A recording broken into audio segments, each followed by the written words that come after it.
Greetings and welcome to another edition of the Red Pill Diaries. I'm your host, Rashid, and I'd like to thank each and every one of you for joining me today. As you see, I'm busy on the dashboard. I'm trying to fix a little glitch here as we go live on the air. I thank each and every one of you for joining me. Oh, where is it? Okay, we got it. Each and every one of you for joining me. I thank each and every one of you for giving me your time. I know I haven't been on the air lately, but salute to Holly's in the building. Salute to Mr. Carter. Greetings. We just gotta look at everything that's going on, and we gotta make heads or tails of it. I haven't been on the air because I'm working on some stuff behind the scenes for everybody. And the reason you see the background up is because I had a couple people, they didn't like the green screen or whatever up. So maybe 2 or 3 people told me about that, and so I'm like, okay, I'll put up a banner. But what I really want you guys to do, instead of paying attention to the backdrop, like the green screen, I want you to listen to the message. There's nothing more important than the message, okay? The message is something that can empower you, especially as we dissect everything that's going on, okay? So, again, thank everybody. I want to thank everybody for joining me on Locals, Rumble, Odyssey, Twitch, and Twitter. Thank you all for joining me. Today's show is titled Live Breaking News, the spark that ignites the war. Now, we've just had reports saying that America has just started her bid of retaliation. Okay, let me pull something up for you real quick. All right, let's go to RT. It says U.S. launches retaliatory strikes in the Middle East. That's the article. It's breaking right now. So we're going to cover this stuff. And before we cover it, like I said, I've been working on some stuff in the back for the channel, and I've also been working on stuff for Patreon and for channel members. So I'm one person, and I got my son right here, and he helps me with this stuff. So you guys, please charge it to my head and not to my heart. I'm working as fast as I can to get content out for you all. And I'm not like everybody else. I'm not trying to report every day. Just say I've reported. What I want to talk to you about, I want it to be soul shaking. I want it to be soul stirring. I want it to jog your mind and to make you use that gray matter upstairs. I don't want to just regurgitate the simple news that is out. I want to give you things to think about and to analyze so that you'll be better for it. Okay. So sometimes I might not be on for a day or two, and then other days I might be on 2 or 3 times a day for a week or so. Okay. So you guys bear with me. So the article is titled U.S. launches retaliatory strikes in the Middle East. A series of attacks targeted alleged pro-Iranian groups in Syria and Iraq. U.S. forces have commenced airstrikes targeting Iranian-backed militants in Syria and Iraq in response to a series of assaults on American military bases in the region, including a drone attack that killed 3 American soldiers and wounded more than 40.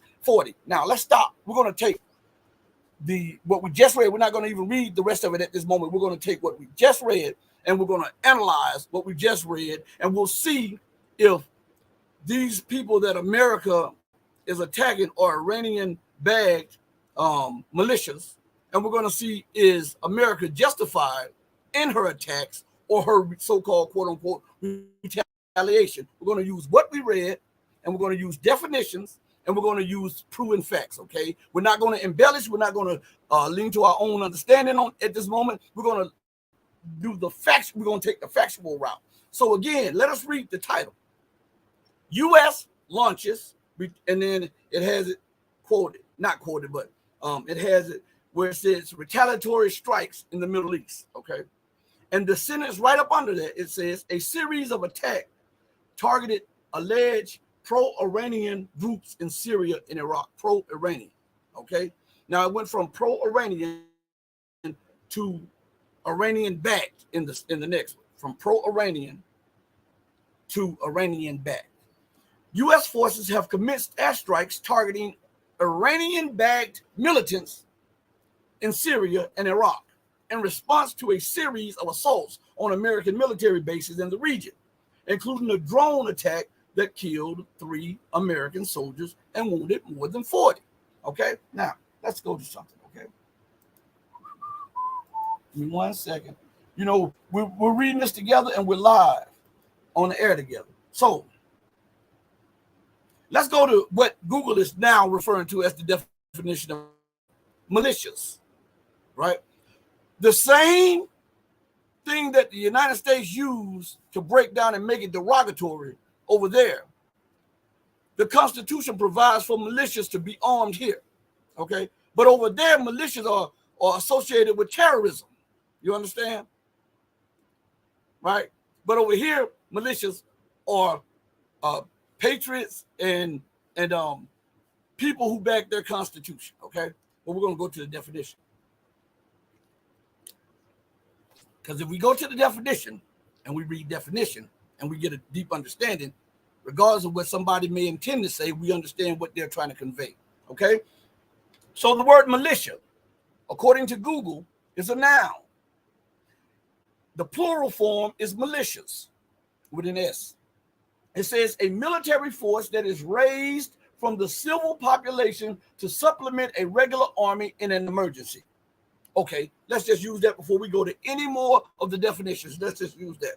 So, why would there be militias and why would they be attacking America if she was invited there and if she was wanted on their territory? Why would there be militias, right? And why would militias attack their allies, especially the people who claim to be in their land fighting for freedom and against terrorism? I'm asking you that because we're looking at this definition. Listen to what it says. A military force that is raised from the civil population to supplement means to help, right? To give a relief to a regular army in an emergency. So right there with the term militias, we know that for there to be the militias in Iraq, in Lebanon, in Syria, then there must be some type of geopolitical, economic, political, or military emergency, according to the definition.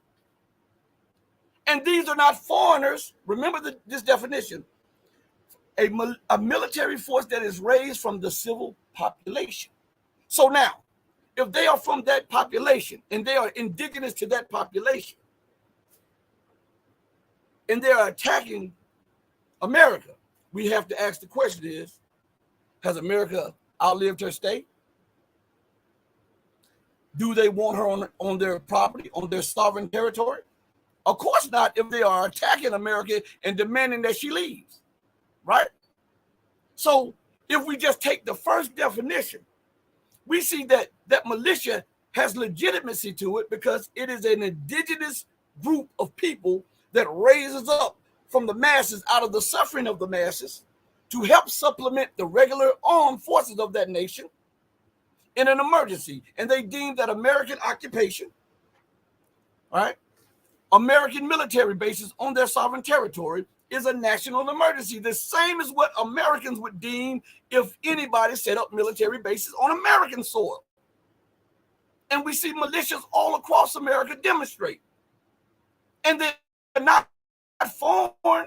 These people are indigenous to the so-called American Republic. So now we see that the militias, according to the definition, has the legitimacy if America is on their soil. According to the definition, not according to what the Pentagon or the State Department or the White House says. We're talking about what Google's definition has said. Okay? It goes further and it says,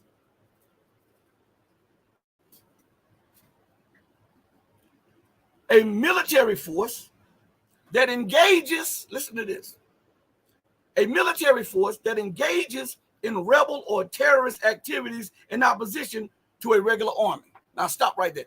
That definition has to be disqualified. Why? Because the Iraqi armed forces support the Iraqi militias. So they're not in opposition to, so they're not delegitimate or illegitimate, right? The militias in Syria that are helping fight the Kurdish, I'm going to leave it like this and just say the Kurdish people who are supporting Americans' occupation and the terrorists, ISIS and all of this stuff, they have legitimacy because they are formed to help supplement the legitimate fighting forces of Syria. So now we have the militias in Iraq are legitimate. They're not in opposition. So the second definition goes out the window for the militias. And when we look at Lebanon and we look at Syria, that same definition goes out of the window because they have legitimacy because they're not fighting in opposition of the recognized military forces. They're fighting to help supplement and help those forces overcome the task of occupiers, of removing occupiers, right? Right? So it says, we have the definition of militia. We have that. And what is very important about having that definition is once you have it, understanding is golden, right? So we can go back to that order. And we say, U.S. forces. Okay, U.S. forces. First, that's the first sentence of the first paragraph. U.S. forces. Now, I want to ask you, we're going to stop right there. We don't even need to read anymore on the have commenced airstrikes targeting Iranian-backed militants in Syria. Let's just start right there. U.S. forces. Where's the U.S.? Is it in West Asia or the Middle East or North Africa or Asia itself? If it's not, hold on one second. Yeah, we're there too. My son is helping me with, with what we're doing right now. So if you hear noise in the background, that's him. He's helping me with the green screen and all this other stuff. Okay. So now, is America in South America? I'm talking about, is the United States of America in South America or Central America? No, the United States of America resides in North America, right? So right there, U.S. forces are illegitimate forces in Iraq and Syria fighting legitimate forces, which are the so-called Iranian-backed militias, according to the definitions. Do you understand? You can say what you want, you can believe what you want, but the definitions tell us another story. Okay? So now, and mind you, listen, we're doing this all on the flow, all on the fly. We're doing this like right live. No pre-plan, no none of that. You understand? So, like I said, I'm reading this with you all. We're going into definitions with you all, and we're getting an understanding together. Okay? Now, it says, U.S. forces have commenced airstrikes targeting Iranian-backed militants in Syria and Iraq in response to a series of assaults on American military bases in the region. Now, stop right there. That paragraph wasn't as forthcoming as it should have been because it described U.S. forces commencing strikes against so-called Iranian-backed militias in Syria and in Iraq, right? But yet, when it comes down to where American bases are that were attacked, it says in the region.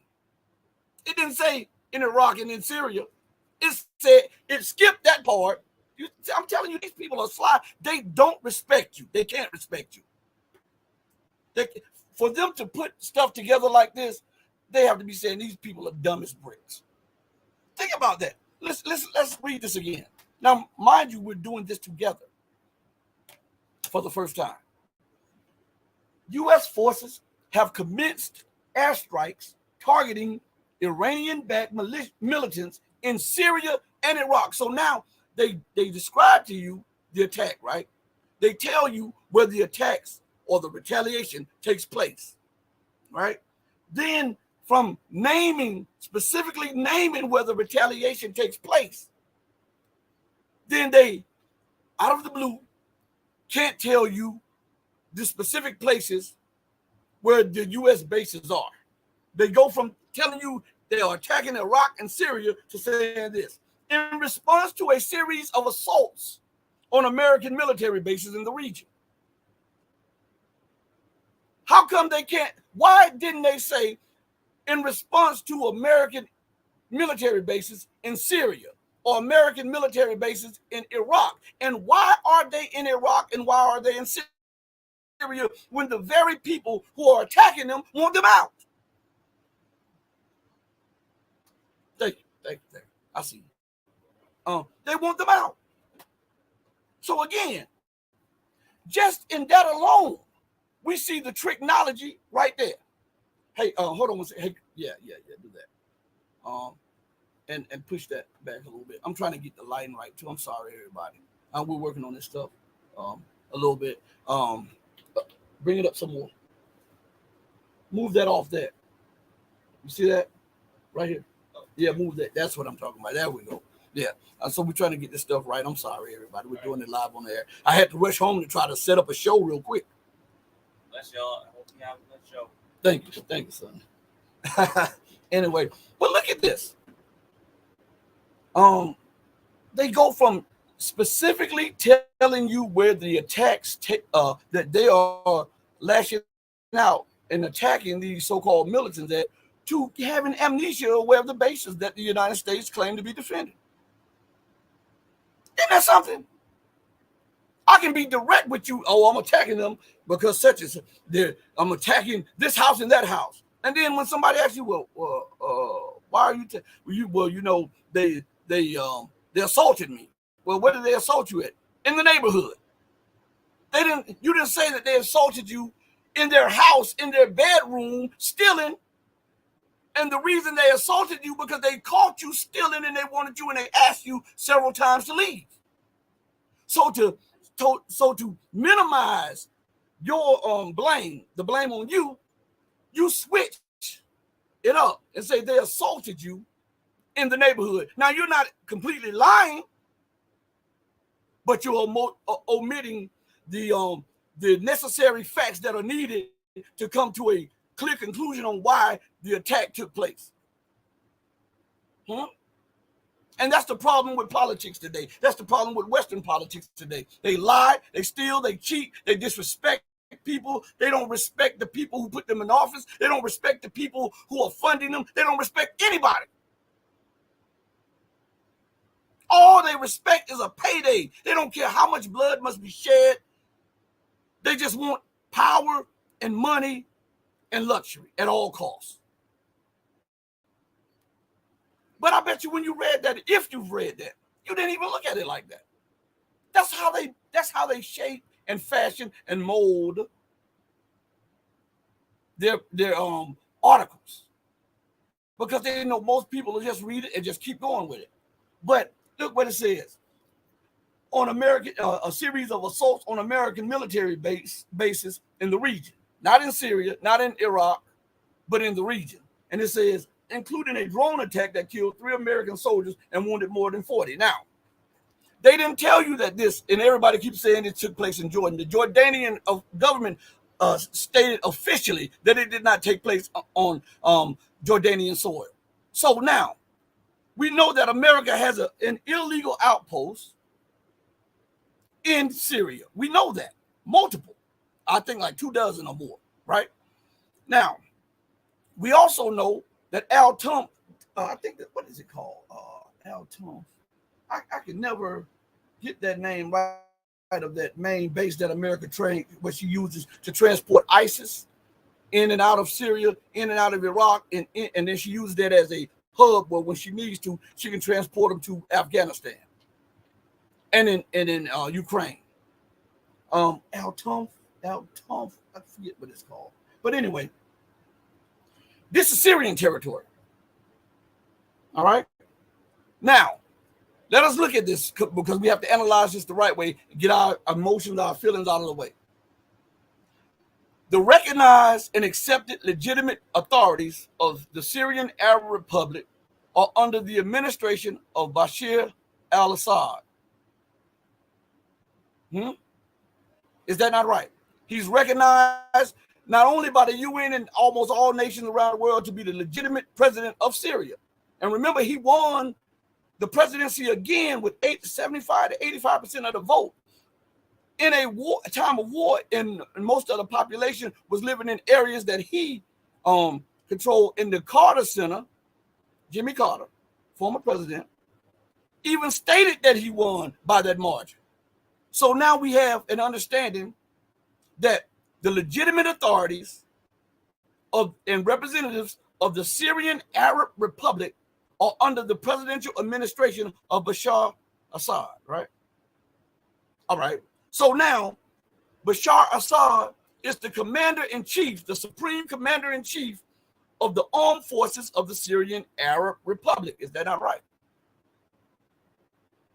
Have either the foreign ministry, the Defense Department, or the presidential palace in any way, shape, form, or idea convey to America that they wanted them on their soil?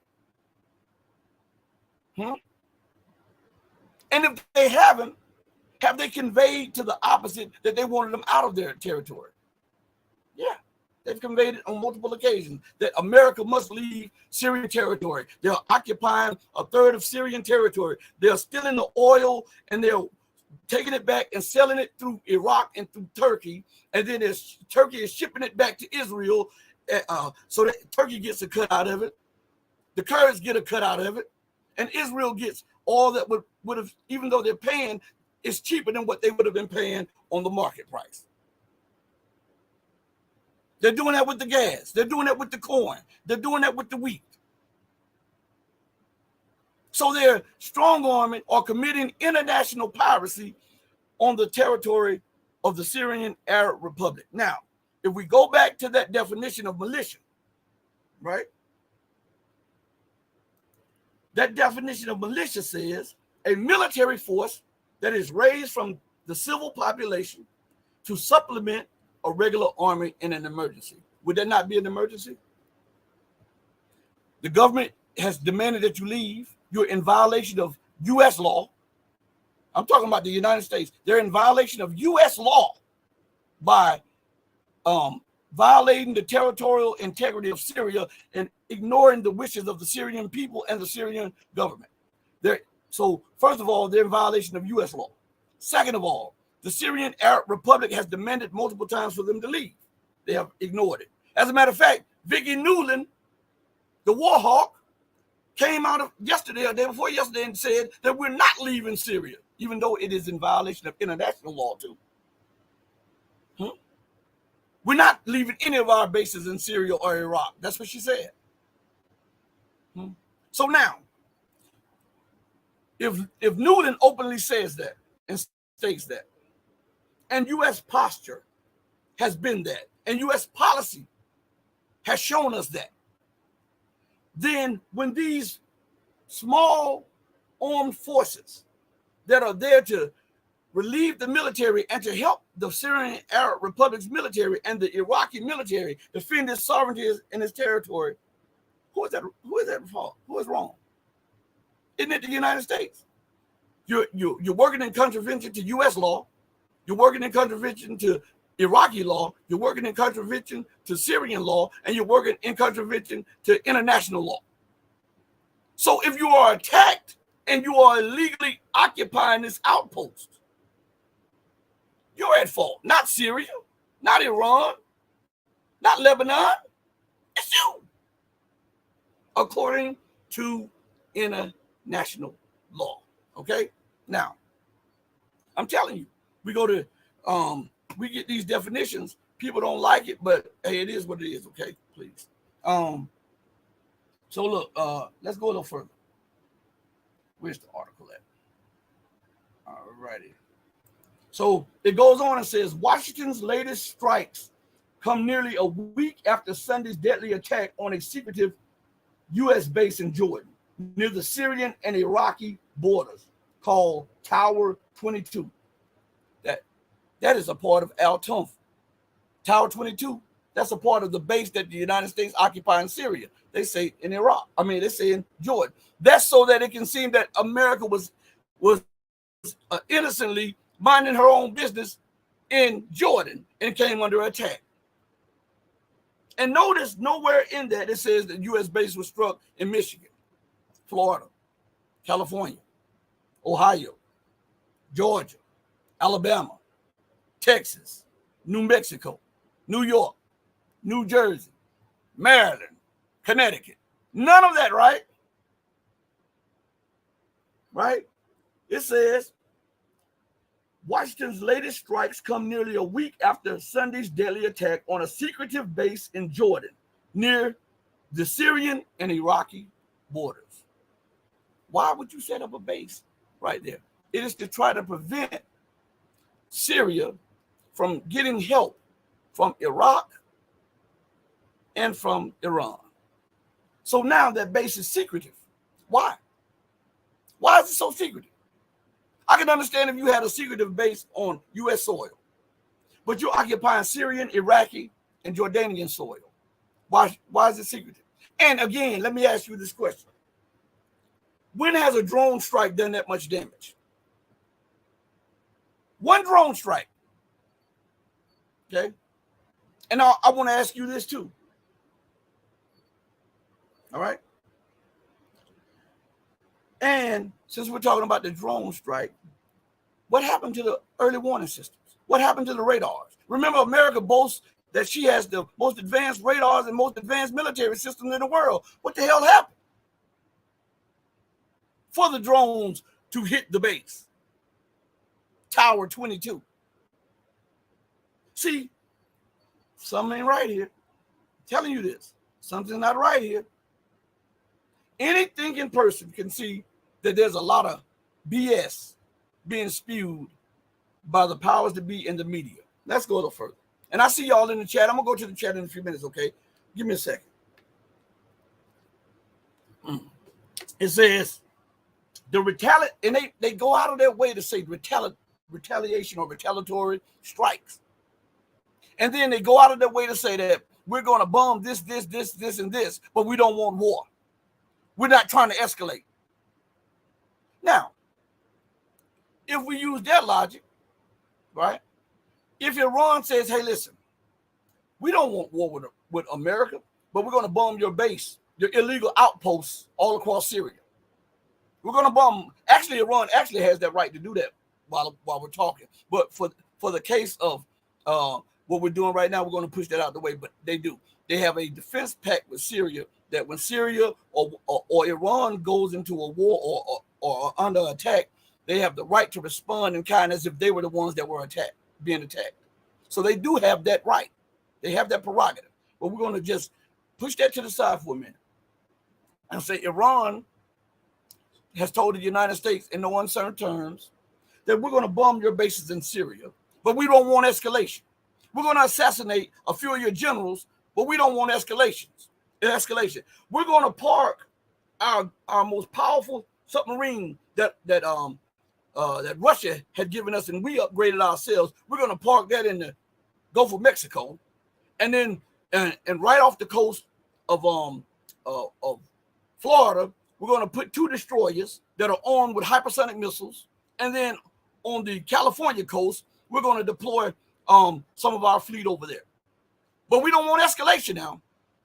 But every news cycle, Iran has assassinated a U.S. general, colonel, or somebody of importance. And while all of this is going on, we see infrastructure being destroyed or blowing up or catching fire out of the blue. Do you believe that America would think that Iran does not want escalation? I'm asking.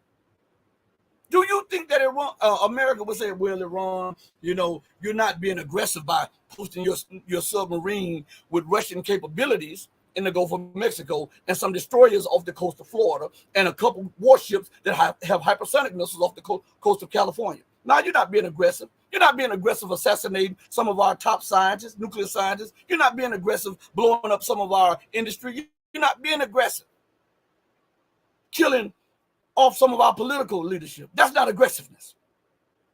We know that that's all fair and loving war. That's not aggressive. We're not going to respond. Do you think that would be the demeanor of the American empire? And if not, then why do you think that Iran should have the same demeanor that America would not have?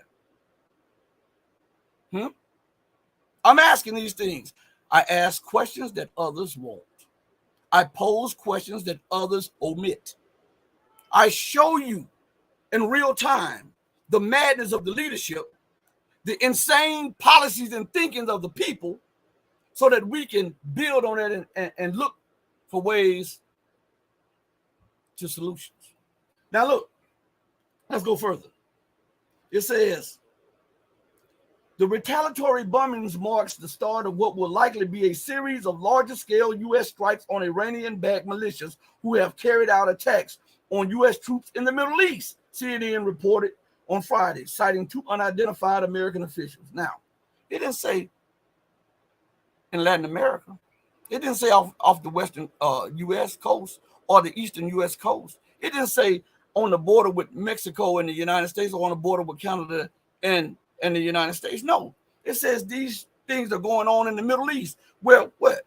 Syria resides, where what? Jordan resides, where Lebanon resides, where Iran resides, right? So who is the aggressor here? This is what I'm telling you. You've got to look at this stuff for what it is, not for what you want it to be or what you think it is. You have to look at this stuff for what it is. And they put this stuff down like this because they don't think enough of you to believe that you would analyze what they're saying. All right? And it says, an unidentified Pentagon official told the New York Times that Friday's airstrike targeted a half dozen sites in Iraq and Syria. Now stop right there. Just that alone. Let's see if America wants escalation. Okay? America says she's getting back and she's retaliating for what? A deadly attack on a secretive base on the Syrian, Jordanian, and Iraqi border, right? That's one base. According to this article, it says an unidentified Pentagon official told the New York Times that Friday's airstrikes targeted a half dozen sites in Iraq and Syria. That's not escalation. Huh? Talk to me. So you're screaming about one, and you say you don't want escalation and you don't want war, and you openly saying that you hit 6. That's not escalation. That's not leading towards war. See, right here, we talk about the breaking news, and we talk about those sparks, the ones that everybody omit, that ignites the war. Okay? That's what we talk about. So, again, it says the attacks on Tower 22 was planned, resourced, and facilitated by the Islamic resistance in Iraq. Stop right there. The Islamic resistance. Okay.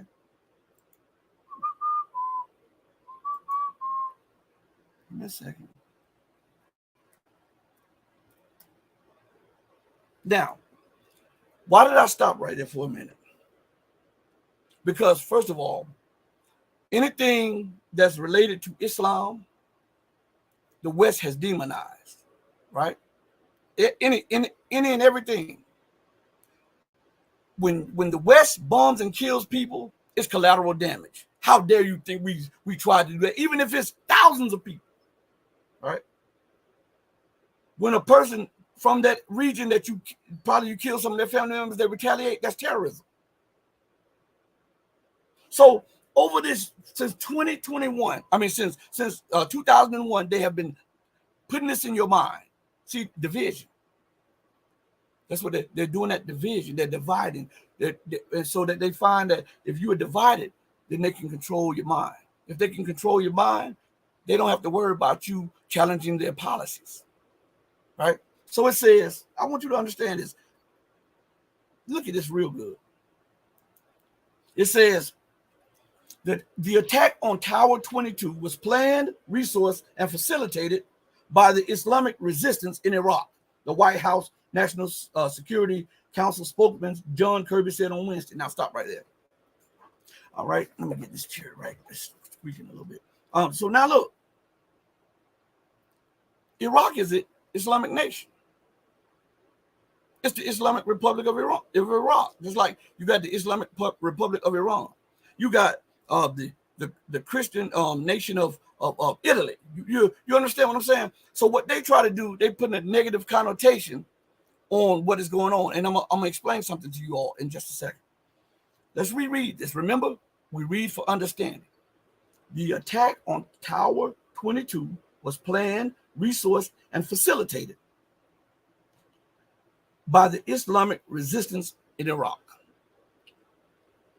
By the Islamic resistance. Why isn't it planned, resourced, and facilitated by the resistance of Iraq? Because even though Iraq might be a Muslim majority nation, it has all different factions of Christianity there. It has a Jewish population there, right? So why did you go out of your way to put Islamic resistance in Iraq? So, but we're going to use that, and we're going to see what they're talking about. Let's go to the dictionary, okay? Oh, man. The word resistance means, it's a noun, the refusal to accept or comply with something, the attempt to prevent something by action or argument, opposition to, hostility to, aversion to, refusal to accept. So this Islamic resistance, what are they refusing to accept? According to the Western reporting themselves, they are refusing to accept a U.S. military presence in Iraq. What's wrong with that? America refuses to accept occupation on her soil. Look at what's going on in the southern border right now. Look at what's going on, because they're talking about migrants coming through. This is what they're talking about. So now they are trying, what they say, to defend their territorial integrity while erasing the territorial integrity and sovereignty of those nations. And then trying to put a negative spin on that resistance to their occupation. I mean, come on. Seriously. Oh, man, I tell you what. These people are absolutely mad, okay? Now, I'm going to play a video. I played the video before, but I'm going to play this video. All right? Let's see where it's at real quick, because I want to come back and read something in this article real quick. Let's see. Where is it at? I don't know if I downloaded it again, but I want you to see just how NATO is, and how without the U.S. and NATO, there could be peace. Without the belligerency of the United States and NATO, there could be peace. Everybody knows what stands at as the obstacle to peace in the world. Everybody knows that. So I'm going to play something real quick. Here we go. I'm going to play a couple clips, okay? You guys, give me 1 second. Let me play this one first to lead up to it, and then we'll come back in just a second. You have to understand, I think, and it's almost difficult to believe in a sense, but the delusional level at which American foreign policy operates, and the real crux of this conflict is NATO expansion, of course, the eastward expansion of NATO. Back when James Baker was Secretary of State, he promised to Gorbachev NATO would not expand 1 inch eastward. I think at that time there were 17 countries in NATO. Today there are 30, because they promptly broke that promise, and in 91, in 2004, 2007, they kept expanding. Poland, Hungary, Czech Republic, Slovakia, etc. And then, the real sort of the red line was Ukraine and Georgia.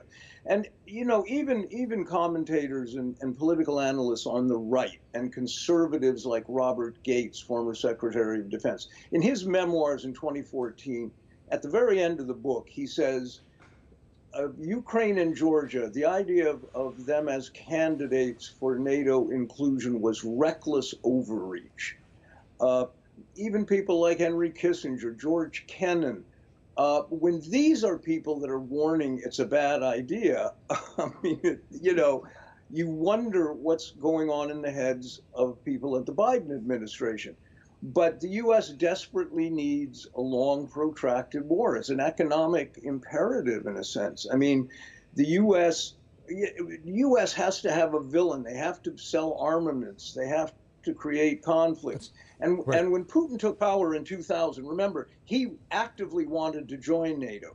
And everybody in the European Union saw that as, quite possibly a good idea until the United States told them, no, that's a terrible idea because the U.S. had long-term plans.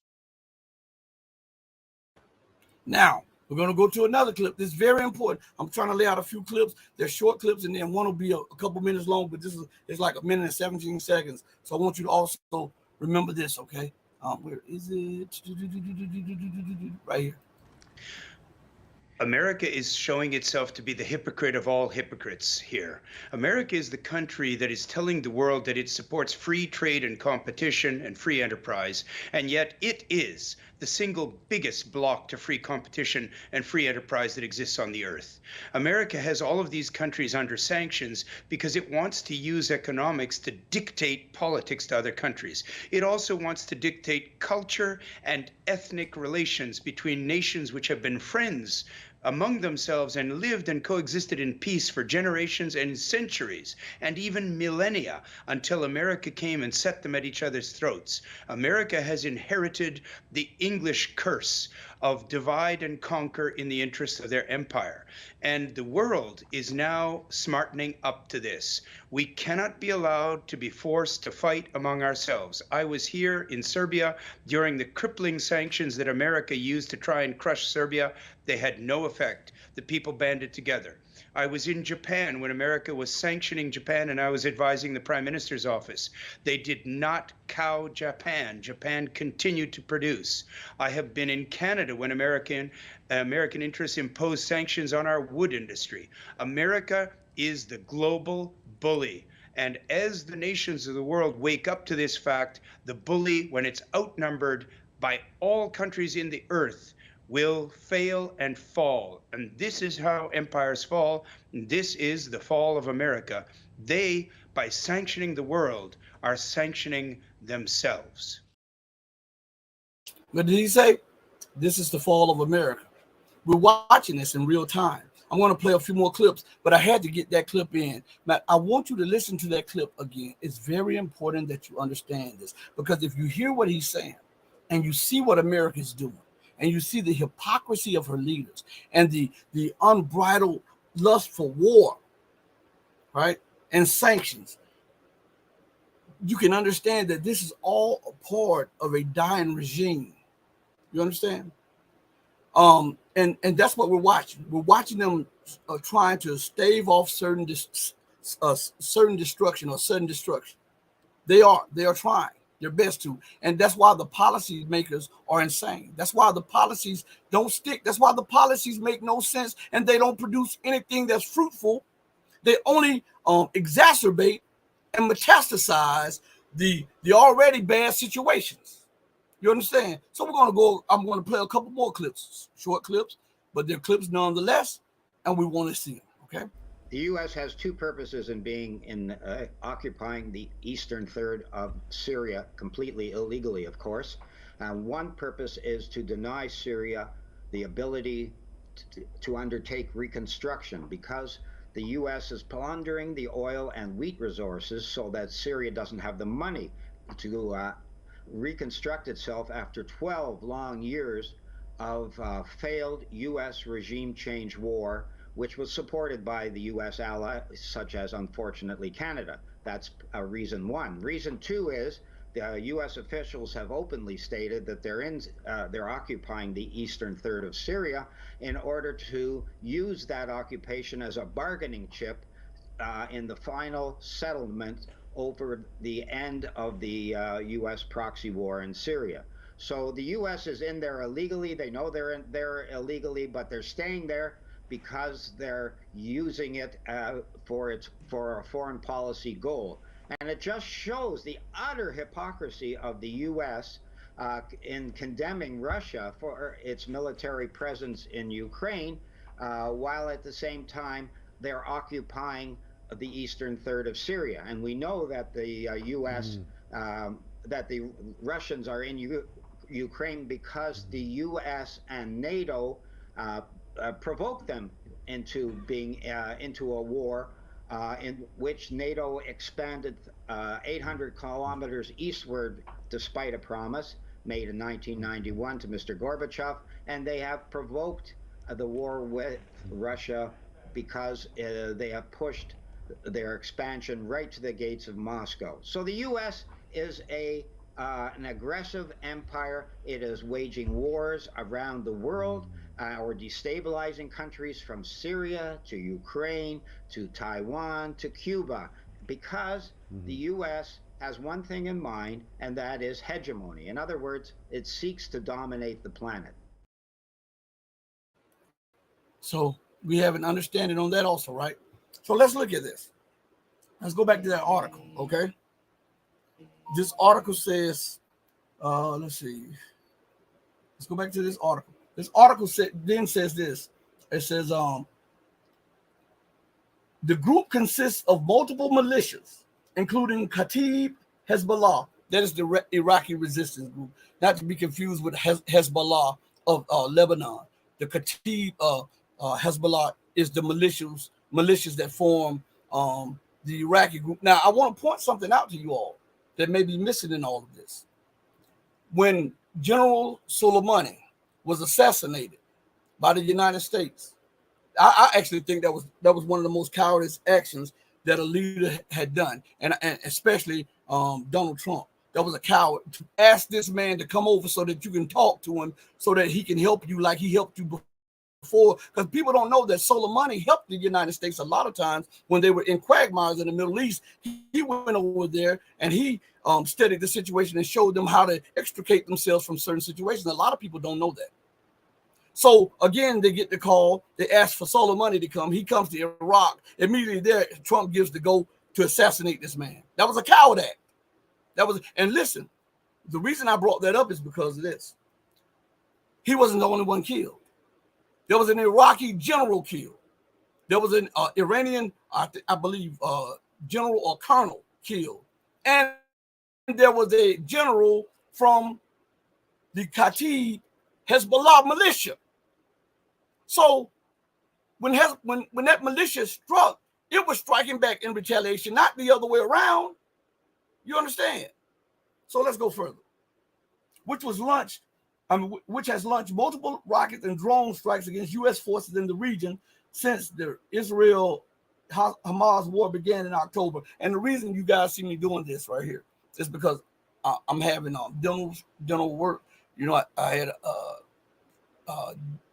chipped tooth in martial arts, and I'm having work, and my face feels numb from time to time, stuff like that. So you guys gotta forgive me, okay? So you'll see me doing this.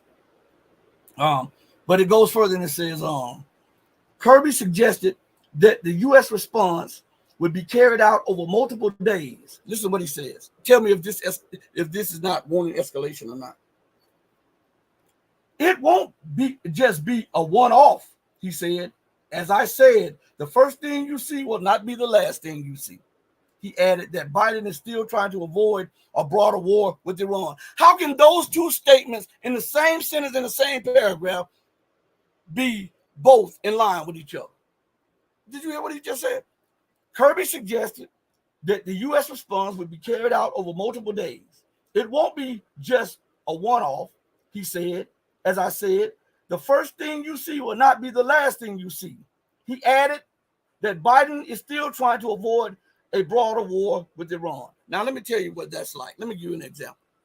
What Kirby wants you to believe that if my brother, and I'm not saying my brother's not here, he doesn't live with me, but I'm just saying, my brother lives in the room on the other side of the house, okay?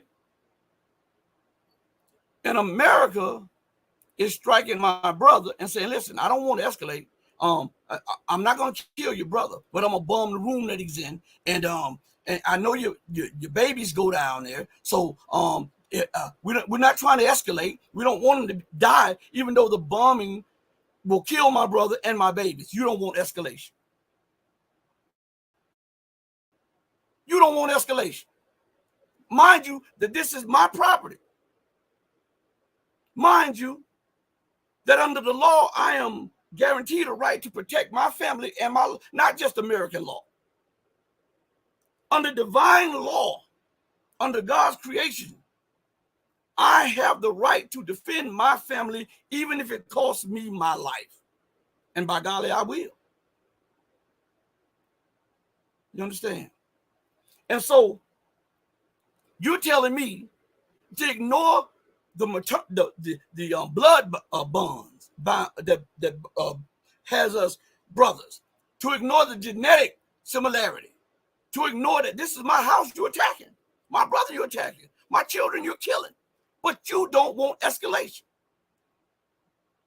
I'm asking anybody if does that make any sense to you? Does it make any sense to you? Because a thinking person would be like, what in the world? Are these people drunk or high? But let's go a little further.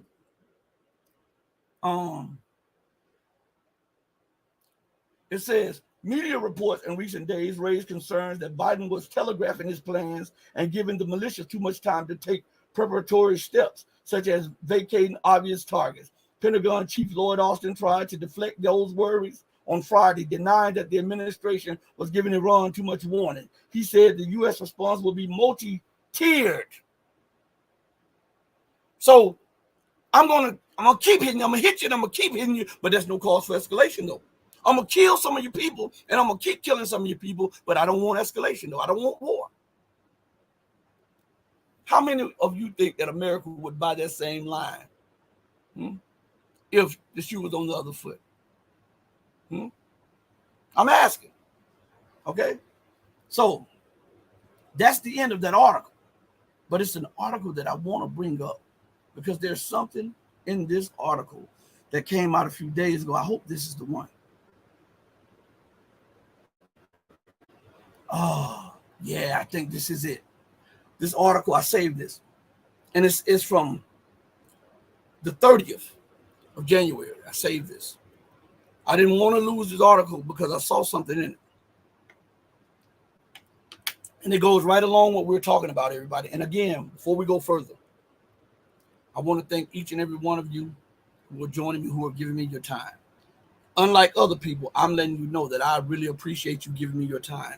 I know that time is limited and time is precious. And so I'm trying to give you an equal or greater return in the time that you're spending with me. If I omit something, charge it to my head, not to my heart, because I'm really trying to talk to you all in the way that I believe that everybody should be talked to. Straightforward. Look them in the eyes, talk to them, tell them what is and what isn't. It doesn't have to be all these shades of gray in between. It doesn't have to be like that. A man and a woman will respect you if you talk to them like they're supposed to be talked to, even if we disagree. The whole world has gotten away from doing that. I'm telling you, it is absolutely insane. Let's go to this article real quick, okay? And we're going to play a few more of those clips, all right? And if you hear something in the background, we're looking for something also, a missing piece to something. So, the article is titled, Biden says decided how to respond to attack on U.S. base in Mideast. Doesn't want wider war. At the end of that title, doesn't want wider war. Okay. Now, if a person does not want a wider war, how do we know it? Because we judge by their actions, right? And we judge by their movements, right? We judge by the policies. If say, I don't know, I got to check the chat. But say I know Holly's in there. I was going to say Mehdi, but I don't know. I got to check, but I know Mehdi's in there. I know he's in there, so I got to give a shout out to him too, even though I haven't looked in there yet. Again, but let's say Holly. I tell Holly, listen, I don't want escalation, but I am going to come through your yard. I know you got locks on it, but I'm coming through your yard. I'm coming up on your porch, and I'm kicking through your door, and I'm going to take your child, and I'm throwing them out over the gate. But I don't want any escalation now. We can leave it like that. And listen, when I throw him over the gate, I'm just going to beat him. I'm not going to beat him to death. I'm just going to beat him every day. They talked about a multi-tiered attack, multi-leveled attack on multiple bases. That's not escalation. What is this? If that's not escalation, what is escalation? What is escalation? Right? I believe we have the definition for it. Escalation First of all, it's a noun. A rapid increase or a rise. Rapid increase, rise, height, advance, growth, leap, upsurge. So if you are killing me and you are striking me and you're striking me multiple times, that's an upsurge in strikes, right? That's an upsurge in killing, right? So what is it called by definition terms? Escalation.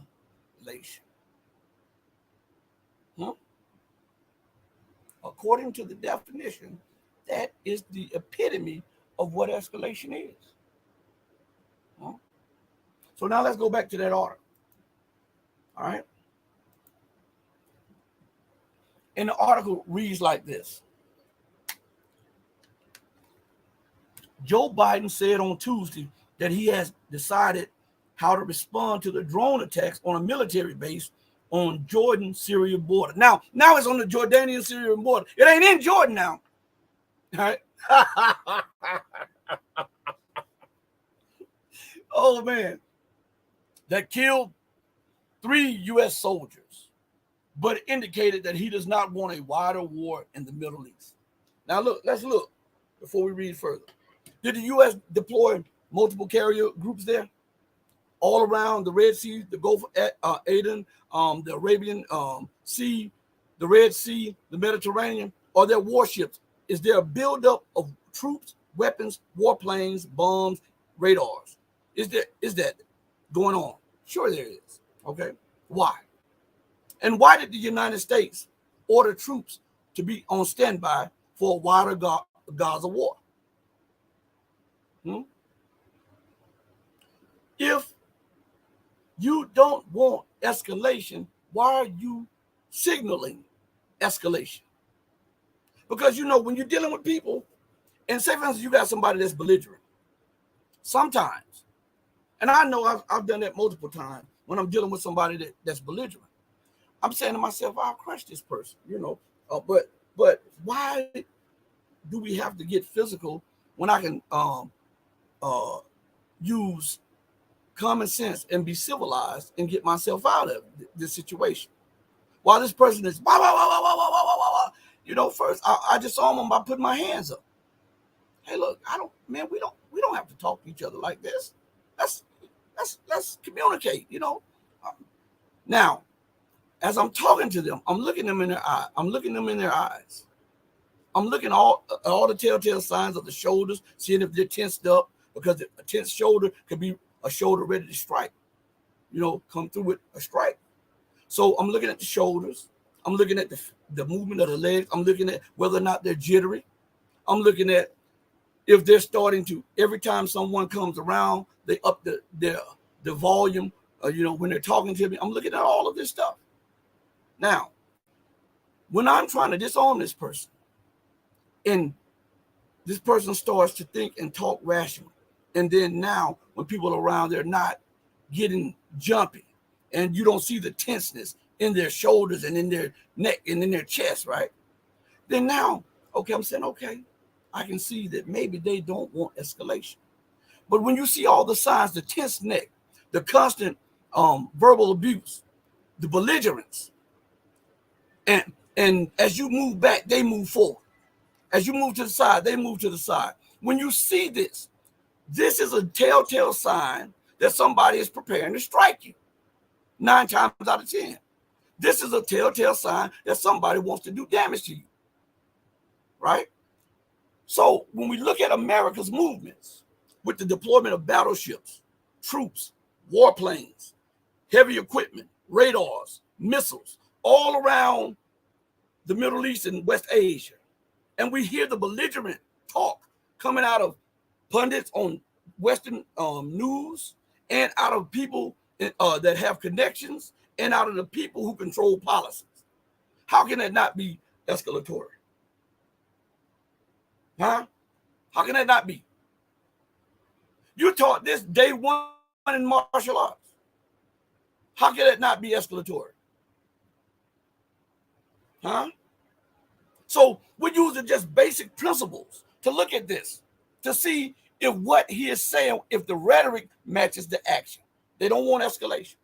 Okay, let's read a little bit more. And let's see. It says, yes, Biden told reporters when asked whether he has chosen a response, adding, I don't think we need a wider war in the Middle East. That's not what I'm looking for. When a person continues to say that, and yet all policy and all movements that they've made are stating the opposite, that person is either outright lying to you or trying to build up a case so if things go south, they can say we didn't want escalation, we didn't want war. We told you multiple times that we didn't want war, even as all the signs pointed toward them preparing for war. Let's go further. It says, Biden also said he holds Iran partly responsible for the deadly attack on U.S. troops. This is the part I wanted. Because when I read this, I was like, is this dude flipping insane? All right. This is the part I wanted. This is what I kept this for. That is one sentence in this article. I didn't read the whole article, but I got to this part here. I stopped. And I said, this is something that needs to be talked about right here. Now, mind you, this came out on the 30th of January. This is very important. Okay. And you see me doing this. That's some of that white stuff that they put here to keep swelling down. It's starting to like come out and stuff like this. So they told me it would be like that. And I would have to have gauze and wipe my tongue and stuff like that. I'm gonna be going through that for the next month or so. So you guys got to just deal with that. So you'll see me doing this. You'll see me doing this because I'm trying to keep the air off of it too. You know. So check this out. And I apologize, but at least I'm doing it live with it. I could have came up with an excuse because my back was hurting and everything, but excuses don't float here. You know, listen to what he said here. He says, and you'll see why I'm stuck on this in a minute. All right. Biden also said he holds Iran partly responsible for the deadly attack on the U.S. troops. Now I'm gonna tell you why he said that. Okay, and when I read to you what he said, you're gonna say, is this dude a straight lunatic? He's got to be a berserker. He's got to be. Look up that word berserker. He's got to be a berserker. Does this guy really want peace, or is he out for war and disguising it? Next, I'm going to reread the sentence that I just read. Remember, I do this for a reason, to provoke thought. Biden also said he holds Iran partly responsible for the deadly attack on the U.S. troops. Now, listen to his reasoning for holding Iran partly responsible, okay?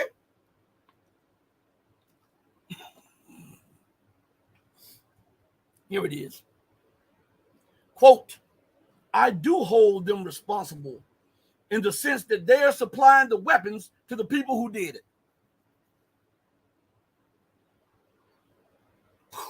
Mic drop moment. I do hold them responsible in the sense that they are supplying the weapons to the people who did it. Well, if we use your logic and your justification, can't Syria hold you responsible for what you're doing? Can't Russia hold you responsible for the downing of that airline?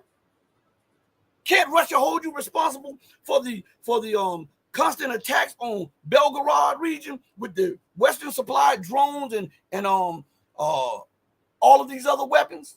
If we use Joe Biden's justification while holding Iran partly responsible, I said, is this dude a lunatic? Does he think before he speaks? They should have pulled him away before allowing him to say that. Because now Russia can use that, and they should have. I told you, they should have been using that. Hey, okay, I see what you do. You don't want, you say you're not complicit, but you're supplying the money, the weapons, the training, the intelligence, and you are also manning some of the weapons systems. Man, if you don't get out of here, the next missile flies across this border, I'm shooting a couple of them over you. See, a lot of people don't like that. They say, well, no, we don't want escalation. Well, why? If Russia does it, it's escalation. But when America does it, it's standing up for freedom. So let's stand up for freedom together, America. If I'm Vladimir Putin, I say, you know what? And I'll tell Germany, I'll tell the UK, I'll tell Brussels, I'll tell all of them. Since this is standing up for democracy and this is standing up for freedom, let's do it together. Let's all stand up for it. When they fly across mine, they're going to fly across yours. This is the only language that the bully understands. And we got the justification for it by the man at the White House. I do hold them who? Iran, responsible in the sense that they are supplying the weapons to the people who did it. Right there. So when those UK and French missiles fly across, okay, I'm gonna shoot one across yours. All right. Well, that's an attack on NATO. Well, NATO is attacking me. You've got to have that resolve, especially when you have the population of an entire nation in your hand, and some of them are becoming victims to the onslaught of this madness. You've got to protect your citizens like everybody else. How would America feel if Russia say, for instance, if America and Mexico were warring it out over lost territory that America took from Mexico, all right? And Russia was there manning the S-300s, the S-400s. Every time a missile was shot, you see a Russian AWACS flying around, feeding direct information to the drones and to the intelligence center, so that they can relay real-time intelligence to those who are firing the rockets and those who are moving troops through the area. Do you think America would allow that? I'm asking you this because these people are out of their minds. Listen to this again. If this is not bizarro world, and these people are not crazy as hell, why would they even say something like this? Huh? Just listen to this again. Man, this is so unreal. When I read that part right there, I did not read nothing else after that. I said, I got to save this. I have to save this. And it says, yes, Biden told reporters when asked whether he has chosen a response, adding, I don't think we need a wider war in the Middle East. That's not what I'm looking for. Now, Russia could say the same thing. Listen, I don't think we need a wider war in Europe. That's not what I'm looking for. But I do hold the United States and NATO officials partly responsible because they are the ones supplying the weapons, the logistics, the intelligence, and all of that. So now we're going to retaliate on NATO territory because NATO is hitting us on our territory. We can't allow this to go untouched because the more you do it, the more they'll do it. And we see it. We see it. When Russia does not respond, what happens? Talk to me. Am I advocating war? No way. Sometimes, see, when Medvedev was talking brash and strong, America said, okay, I hear. Now we're gonna see Russia's reaction when we send these tanks over there, when we send these missiles over there, when we send these drones over there, when we give them intel, when we fly these AWACS over there and give them real time. All the stuff that Putin and Medvedev was warning the West not to do. The West put out feelers to see the reaction of Moscow. And after so long, guess what Milley said? We no longer fear an escalation by the Russian side. They feared it at first. But because they were allowed to get away with so many pinprick hits, that they, in their mind, they said Russia would not risk a war with NATO. And so we can do this, and we can hit Belgorod, and we can do this without fearing Russia striking NATO territory or a NATO base in return. And look what that has led up to. Because Russia has been passive in those regions and taking it out in certain areas in Ukraine. Look what happened. The world is getting pushed closer and closer to thermonuclear war. Had Russia nipped that in the bud at first, I hate this little reflection on my head with this light. But anyway, because it looks like a drop down right here, but it's the light shining right here. But if Russia would have reacted in the way that it said it would from the jump, then that would have made people say, "Oh, you know what? We can't do any and everything that we want. We cannot escalate." Matter of fact, Vladimir Putin has already said this, that they have good intelligence that there were some U.S. soldiers manning the Patriot system that knocked down that plane, the Russian cargo plane, over Belgorod. Is that not an act of war? What is? I'm asking everybody.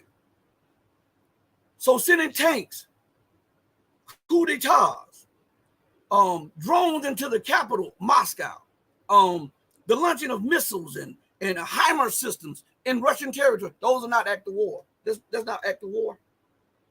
But then to Putin himself, I didn't say this. Putin said this, that they have information that there were U.S. troops manning the Patriot systems that downed that cargo plane that had prisoners of war on there for a swap. That U.S. soldiers manned that and shot it down. They didn't shoot it down over Ukraine.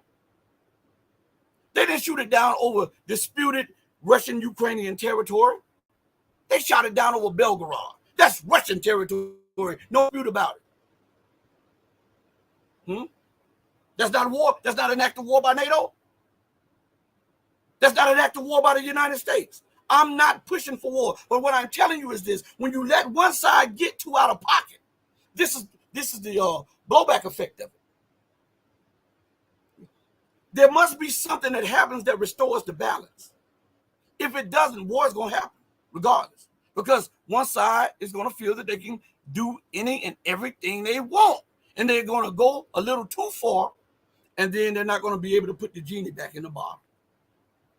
Telling you this now because I deal with people on a daily basis, and governments are only a picture of the citizens they represent.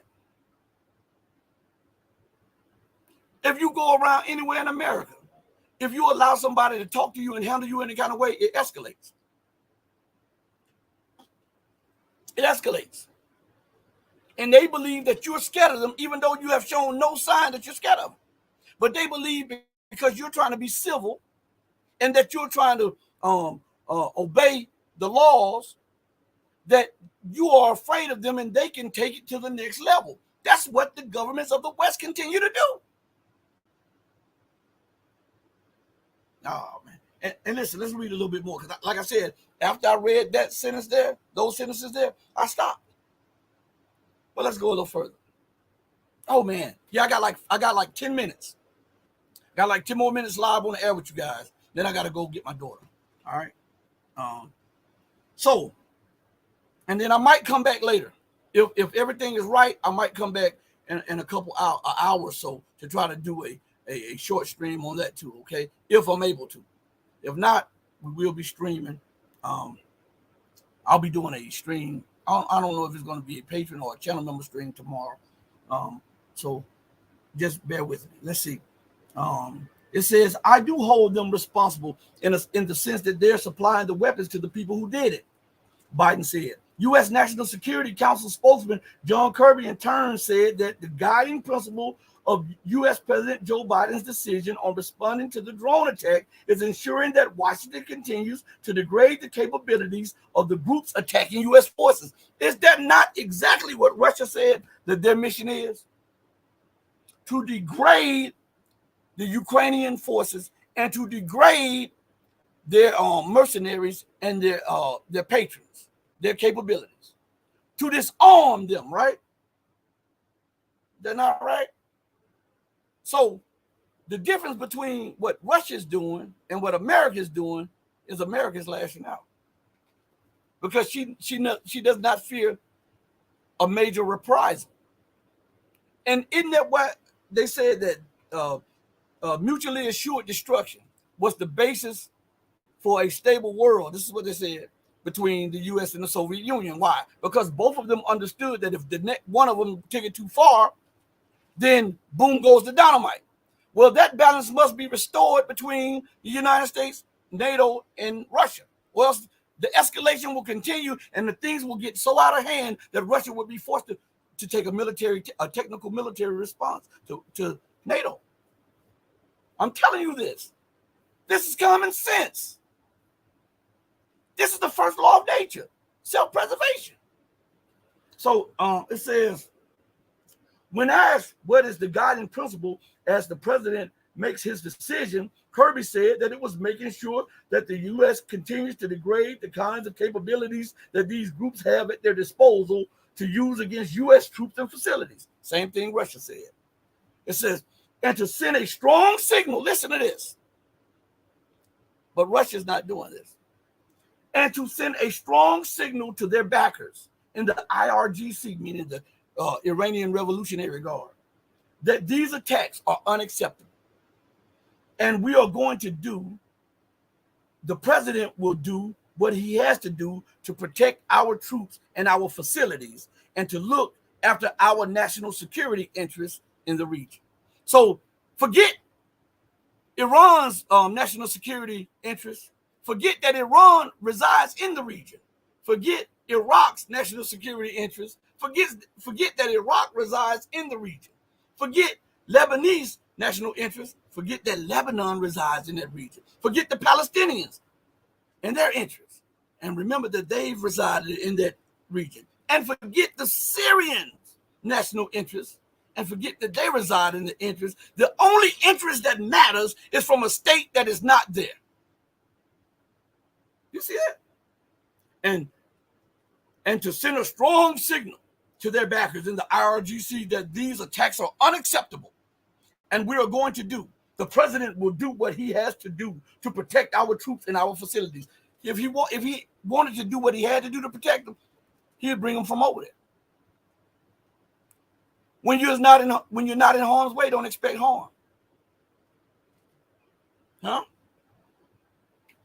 When you put them in harm's way and you provoke, agitate, and poke, a hornet's nest, guess what happens? The hornets come out stinging. That's what happens. It says, and then he says, the president will do what he has to do to protect our troops and our facilities. Listen to this. And to look after our national security interests in the region. To hell with everybody else that reside in the region's national interests, territorial integrity, and national sovereignty. To hell with that. All we're concerned about is America's national security and interests. What interests do you have that can compel you to be this belligerent over there? And how can your national interests and your interest in the region supersede nations that reside in the region? I want you to tell me, explain that to me. Explain that to me. Because you're disregarding everybody else's national interests, everybody else's national security. And you're disregarding the security of the entire region by putting bases there, fomenting terrorism there, backing unjust occupation. So you're putting everybody else's national security up, just throwing it to the wall or lighting it on fire. And all you're concerned about is what you want. You don't reside there. Your base of operation is back home 5, 7, 8,000 miles away. How is that? Listen, I'm a different type of dude. You cannot run this stuff by me and think I'm just going to accept this. You can't do that. I'm nobody's fool. And you just can't say these things to be saying it just to get people on your side. Flying Crocodile 46 says, cool, Russia can blitzkrieg Kiev to send a clear message to NATO and US using the same reasoning. True. They sure can. What I'm saying, I'm not advocating striking anybody. Flying Crocodile, I'm not advocating that. But what I'm saying is so many times that part gets left out of the equation. Why must I suffer all of the damage? If we're fighting, why do I have to always take the bloody nose, the black eye, the swollen lip, and the scratches? How come you can't get no scratches? How come you can't get a bloody nose? How come your window can't be broke? Why mine always have to be broken? That's what I'm saying. That's all I'm saying. I agree with you on that.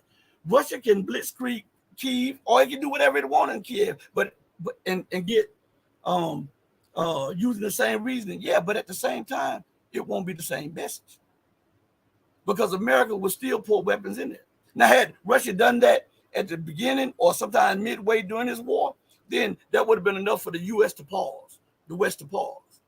But if Russia is doing nothing in response to being attacked over and over and over and over again, and only handling it in Kiev when the attacks are coming from elsewhere, then that's something. Like, say, for instance, Russia has information. Let me tell you this.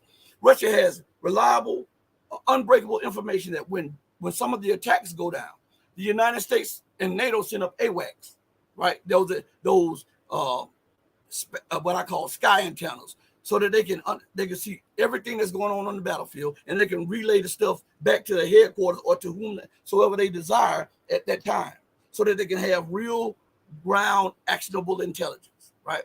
They send up drones for the same purpose, and every time there's been a strike or a hit on Russia's naval facilities or a hit on Russia's warships, it has been when those things go up in the air. That's not a declaration of war, especially when I told you to keep your planes from this area right here while this war is going on. That does not require a response. I'm losing. My bases get hit deep in my interior, and my resolve is to just to hit Kiev or to hit Ukraine. I'm gonna do that anyhow. I have that resolve. I'm going to get the Nazis out of there. But now I want to give a message to the people who keep attacking my interior. Think about this, flying crocodile. Check this out. Months ago, last year, there was a massive strike on multiple Russian bases in its interior, deep in its interior. One of the bases dealt with planes that deal with the launch of nuclear missiles, right? Russia hit and destroyed a NATO base in Ukraine, right? Now, I want to ask you something. I want to ask everybody something. Let's flip the script for a second.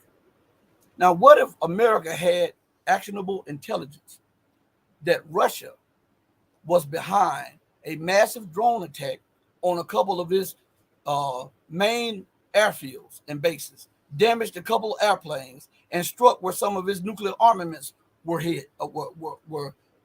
kept? What would America's response be?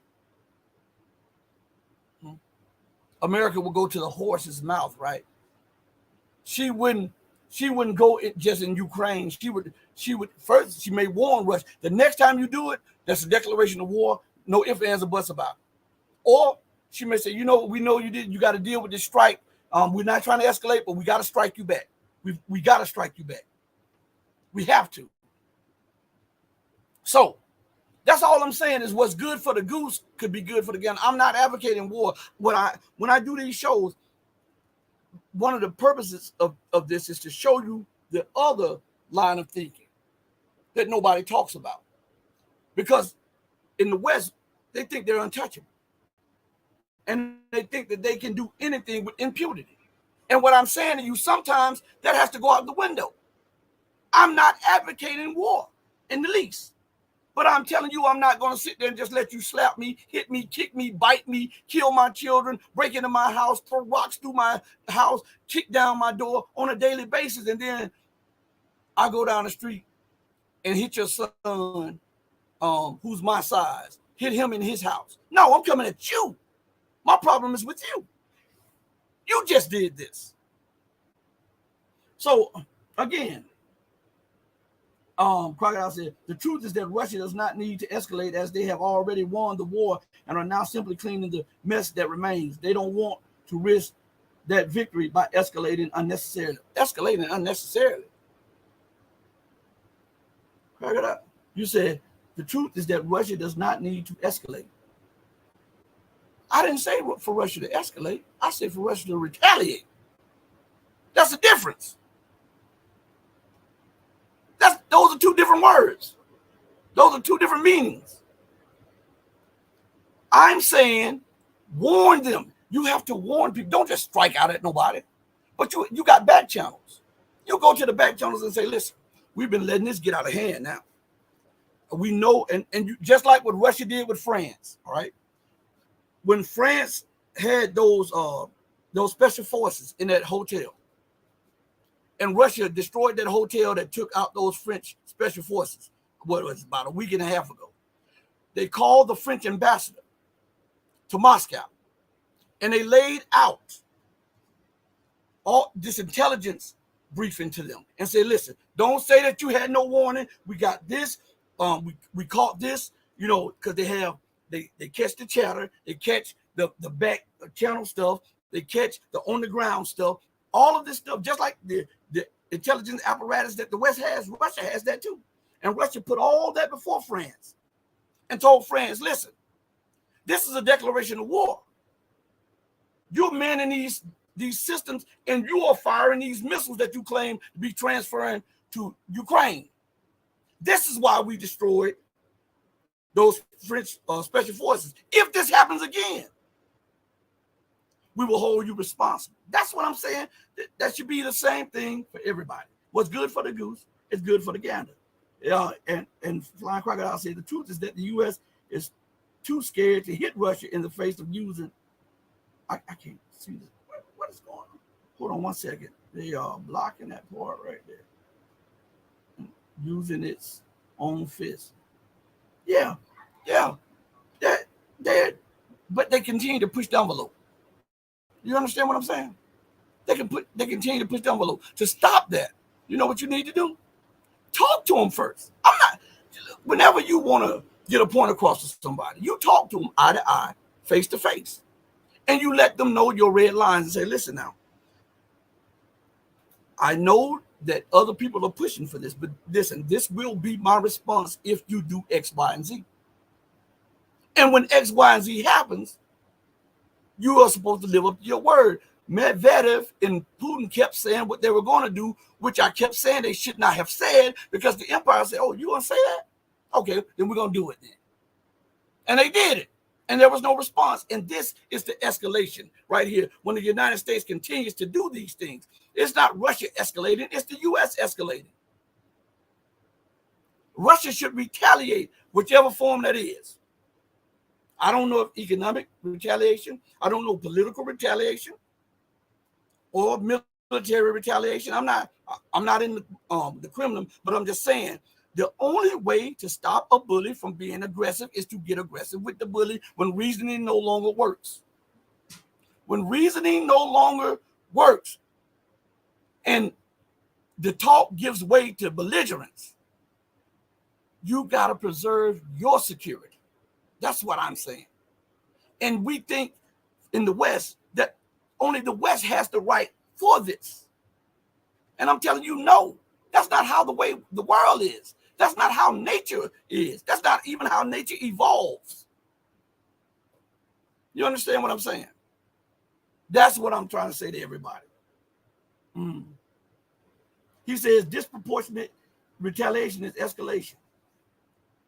I didn't say disproportionate. You added disproportionate. I said retaliate. I did not say escalate. Disproportionate retaliation is escalation. What America is doing right now. I did not say disproportionate. I said if they sock you in the nose, you sock them back. That's not disproportionate. That's an eye for an eye. If you throw a rock through my window, I'm going to throw one through yours. That's what I'm saying. And maybe common sense will start to prevail, because this other way has not worked. We know that because we are on the escalator to thermonuclear war. So we know this other way has not worked. It has not stopped the provocation. It has not stopped the escalation. And it has not stopped the drumbeats of war from the West. It has only incentivized them to continue to escalate. That's all I'm saying. When something, listen, they give an old saying, and I know I have to go, but listen, they give this old saying. which is attributed to Einstein, which I often say. Everybody now says it on the internet, but if you go back to my earlier, you'll see me saying it constantly. This old saying that is attributed to Einstein is doing the same thing over and over and over and over again, expecting a different result. It's the definition of insanity. So you keep doing the same thing and you want them to stop escalating. They keep escalating and you keep doing the same thing that caused them to escalate, but you want them to de-escalate. That's insanity. Somehow you have to sit down and think through the fog and say, hey, this is not working this way. And if it is not working this way, and we have military planners and think tanks and all of this that we pay to get us solutions and to have multiple layouts, now we must discard this one and go to the next plan because this ain't working. Yeah. You understand what I'm saying? That's all I'm saying. I'm not advocating war. No. I'm not advocating launching weapons on but I'm just telling you from a different perspective. If that were me, and you launching on my territory, then I got to do it on yours. First, I'll talk to you, and we'll see if we can stop the rock throwing. But if that's not enough, and you continue to be belligerent, then we're going to discard the civility, and then we're going to have to be savages together. I'm not going to just allow you to be a savage wreaking havoc on me. That's not how it's going to be. We'll talk civilized. We'll try to manage things civilized. And if civilization is not up here in you, and all I can see is savagery through your action, through your talk, through your mannerism, through your policy, then I'm going to talk the language of the savage then. And we'll see if you understand that. That's what I'm saying. Listen, thanks for each and every one of you for joining me. Hey, please subscribe to the channel. Listen to me good. I'm the only one on YouTube, I believe, that can have 100 and some people. My dashboard shows me different than y'all. Right here it says right now it's like 73 people live, all right, in the chat. Now, I'm the only person that can have that and have new subscribers. And then when I go back to my studio, my YouTube studio, if I had 3,670 subscribers, I'm the only one after getting new subscribers that goes back and it says 6,310. And this is an everyday thing. So I'm asking you all to check your subscriptions to see if they unsubscribe you. Hit the bell notification and also resubscribe. Go subscribe to all our platforms. Hit the like button. I love chatting with you all. I'm going to try to get back here. To try to do, but it's on my daughter. She's a manager now at her place. And so I got to try to go get her. And sometimes she's not off when she says she's off. Anybody knows what I'm talking about with your child. But anyway, listen, I love this banter back and forth. I love when we can talk because this is the only way you get solutions and answers. We can disagree, but as long as we are agreeable. And I'm not advocating war. I'm advocating sound judgment, rational policy, right? And I'm saying that America does not have the sole prerogative of national security and national interest. I'm saying that the Western world does not have the sole prerogative on national security and national interest. I'm saying that they don't have the sole prerogative to live safe while everybody else is living in hell. They don't have that prerogative to destabilize everybody else and expect for them to have a stable living environment. That's not how life is. If all one has to do is go look at the jungle. Look at the jungle. And you'll see how animals act. You'll see how nature really is. On that note, listen, I love you, but know that my love always pales in comparison to the love that my God has for you. Until we next speak again, stay strong, stay true, but above all things, stay righteous. You know I love you. Hey, mama, your baby boy loves you more than life. Deuces, everybody. Thank you all.